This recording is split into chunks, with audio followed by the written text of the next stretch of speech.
হয়, মাঝে মধ্যে মোবাইল ফোনে একটু কথা কয়।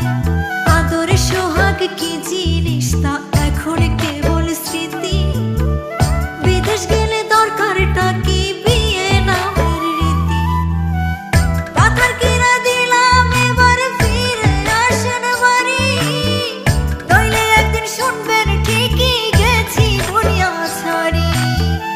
পাথর কিনা দিলাম এবার ফিরে আসেন বাড়ি, নইলে একদিন শুনবেন ঠিকই গেছি দুনিয়া ছাড়ি। আমিও তো মানুষ রে বউ, কেমনে বোঝাই তোরে, দেশের কথা মনে হইলে পরাণ আমার করে। তোদের সুখের জন্যই তো থাকি দূর প্রবাসে, টাকা করি